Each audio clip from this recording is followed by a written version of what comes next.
Representing the 17 to 22 foot class in the bay boat category, the Born FX22 bay has an overall length of 21 feet 9 inches, a beam of 8 feet 6 inches, and a max horsepower rating of 250.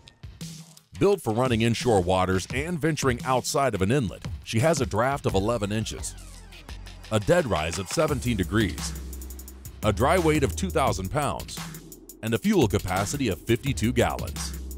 Now, let's hear more from our hosts, Dave East and Rick Riles. Okay, this is the Born FX22. And you know, sometimes a flats boat is just not big enough, but you don't want to make that transition into, say, a small offshore center console.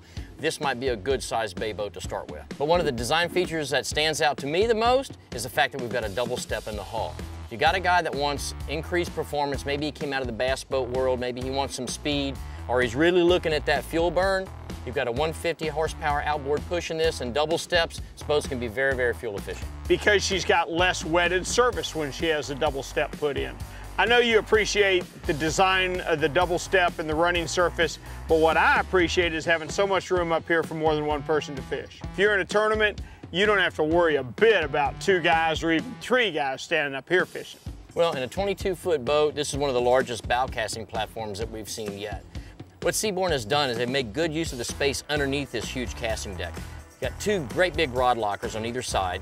You're standing on a big storage area here in the center, but people go buy a new boat, the first thing they do, they go spend a lot of money on those big high-tech coolers. On this boat, it's not necessary, it's built in. It's a double step that we like to see, but below that is a cooler that'll keep ice for days.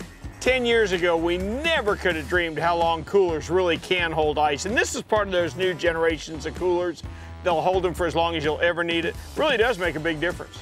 Well, as we go aft and step into the cockpit, let's look at the size of this console. It's smaller than we've seen in other 22-foot boats, but on this boat, I think it fits pretty well. See what I mean about the size of the console?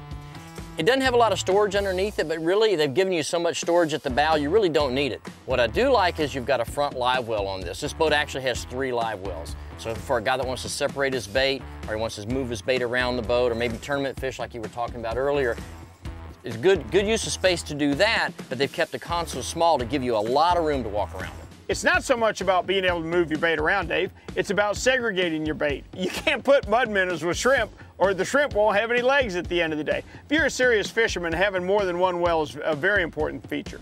Well, to match your console, they went with a small leaner. And on this boat, that's really all you need. Anything bigger than this would overpower the console, and I don't think it would match really well. So for 2 guys, it's a comfortable place to lean. As we move to the aft casting platform, it's got that center live well with the clear lid that you look for in all the other boats. Here's your live well that you're always looking for. It's got the clear lid. I don't like understand. The clear lid, like it. What's the difference of a clear lid and a regular fiberglass lid? I don't have to lift the lid to check on my bait, okay? All kinds of stuff happens. You get some bait, you'll be shocked at this.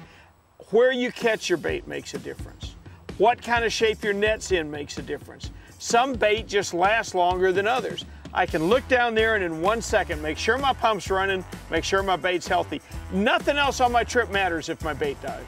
All right, well, you do have another well over here. It's a lot larger and does have a fiberglass lid, but this would primarily be used as a release well. Well, you're right, and let's not forget, you mentioned this was a 2-person leaner and that was it. That's why you've got 2 jump seats back here.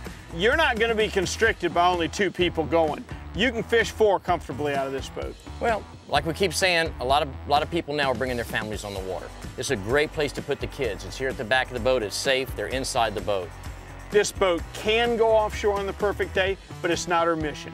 You understand what I'm saying? Mm-hmm. Her mission is defined as inshore and making the most of a boat that will fish inshore open waters, and this one will do it to a T. Well, not only that too, we've got small power on the back. You only have a 150. It's going to equate to burning less fuel. It's going to cost less to buy the boat, cost less to maintain the boat. So not really a budget-minded boat, but a guy that is on a budget, this boat might fit too. So if someone's looking for a boat that is a little bit larger than a flats boat, maybe they want to fish a little freshwater, a little saltwater, but they don't want to make that transition into a larger bay boat, this 22-foot boat might be just the right size they're looking for.